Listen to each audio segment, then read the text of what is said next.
What's up everyone, I'm Gooshy, and in this video we're going to be taking an in-depth look at John the Brawler. We'll go over all the perks and the build that I'm using, and then more importantly, we'll go over his playstyle and how to counter each of the other classes, because your playstyle should change depending on what class you're dueling against. So with that, let's get started. To start things off, let's go over the perks, and in perk slot 1, the only mod that you should be using and what really makes John an easy character to pick up is the perk Surging Smash. This states that sprint attacks deal increased damage in all scenarios, but cost more stamina to perform when the ability is not active. And so the reason why this perk is an absolute must on John is that you can always one-shot lower health enemies. So Marianne, Robin, and in most cases Tooke, as long as your hit does direct damage, you should be able to one-shot them. And so as good as this sounds, there are some drawbacks to using this sprint attack. First of all, its recovery time is very long. This means that for characters that can dodge the attack, they can easily dodge, get behind you, and assassinate you. So you really have to keep in mind that there is a risk and reward factor to using this sprint attack. Another downside is that it costs more stamina. Not only does this apply to your heavy sprint attack, but it also applies to your light sprint attack.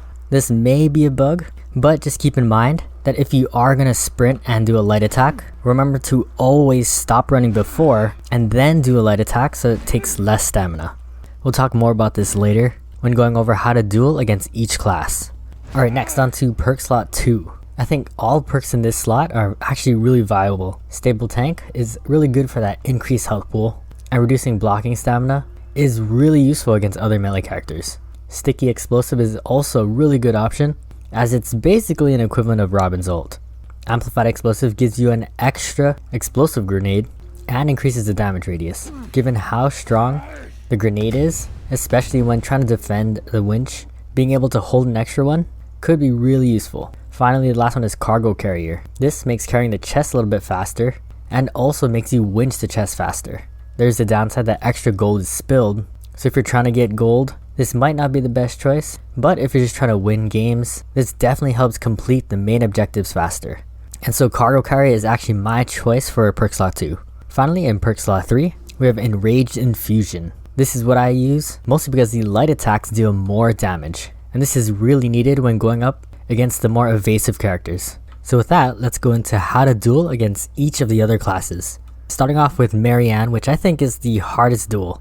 When going up against Marianne, you really don't want to be doing your sprint attack unless you absolutely know she doesn't have stamina to dodge.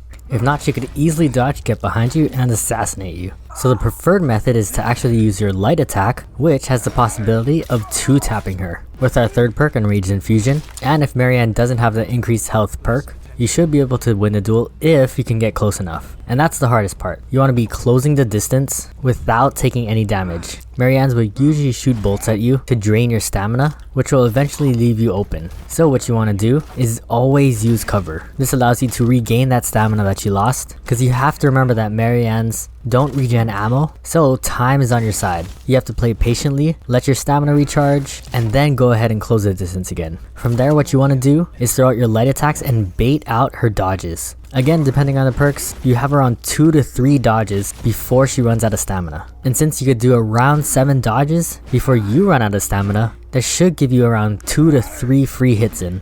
Most of the time that should be enough to finish her off. Next, we'll go on to the other ranged character, which is Robin. The playstyle is pretty similar, but it's a little easier because Robin takes a little bit more time to draw his bow and shoot you. This makes it easier to close distance, as once you block an arrow, you have around a 2-second period where you can get a little bit closer to eventually bait out his dodges. At close range, you do have to keep in mind that Robin does have some perks to increase his melee damage, so while you're doing your light attacks, look out for his melee attacks so that you can parry him. You always want to parry because it leaves him completely open for a free attack. So again, just remember to use cover, close the distance, bait out his dodges, and if you can, parry his melee attacks. Alright, next, let's talk about Tooke. Tooke is a pretty tricky character to go up against, mostly because of his ranged heavy attack. This does a ton of damage and will completely break your guard. So your main goal is to avoid this at all costs. What makes Tooke so good is that with the lock-on mechanic, it makes using his heavy attack really easy to hit. But the one way to counter it is to do fast horizontal movements. This means if you just completely run around Tooke while slowly getting closer and closer, the tracking on his heavy attack shouldn't be able to hit you. Tooke can only use 2 heavy attacks before he runs out of stamina. So if the Tooke player likes to spam those heavies, if you can bait out 2 heavies in a row, you should be free to get in some damage. Once you do get closer, you really do have to be careful on which attack to use, because whoever lands a parry first has a major advantage in the fight. As John, you can tank a little bit more damage, so depending on how much stamina the Tooke has, if I can break his guard with a heavy attack, I do 2 of those just to get in as much burst damage as possible. However, if he does have a decent amount of stamina, I'd go for some light attacks just to see how good the player is at parrying.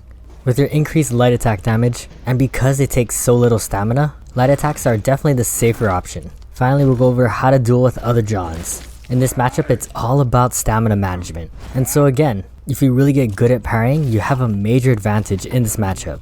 However, because John's heavy attack takes so much of your stamina while blocking it, there is a risk reward factor. So my preferred method is to again go for light attacks. Light attacks come out way faster and can be used way more often. Just remember that if the enemy does a heavy attack at the same time you do a light attack, the heavy attack does not get interrupted, so just try to vary your attack timings. Finally, the last thing I want to go over is how to use your gear and your ult. Starting off with your gear, the grenade is super good to get people off extraction points, but also has some great utility by 1, closing distance against ranged characters. I like throwing grenades a little bit behind an enemy so that they're forced to come to you, cornering them so that the only direction they can go is forward and towards you. Another way is defensively. If you throw it straight onto the ground, you have enough time to get past and clear the radius, putting extra distance between you and the enemy chasing you. Finally, let's go over how to use your ultimate. You really do have to be a little strategic while using this, because enemies can still get behind you and assassinate you in 1 hit. Again, you can use it offensively or defensively. Most of the times when I do use my ultimate offensively, it always seems to be against other Johns, especially to turn a fight around. If I know I'm down on stamina and I run out, popping your ult will give you that infinite stamina so that you can just spam those heavy attacks, break the enemy's guard, and eventually kill them. On the other hand, you can also use John's ult defensively. However, if you do pop your ult defensively and you are outnumbered, definitely try to back yourself into a corner so enemies can't get behind you. With that infinite stamina, you can block all attacks for that 8-second duration.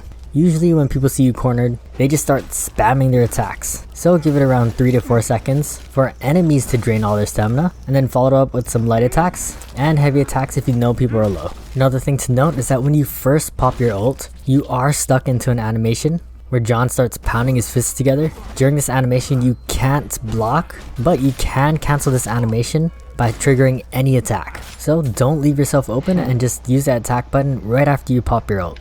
So to summarize everything up, with the Surging Smash perk, John's running attack is a very good tool, but you really have to make sure that no one will sneak up behind you, and make sure ranged attackers can't dodge your attack.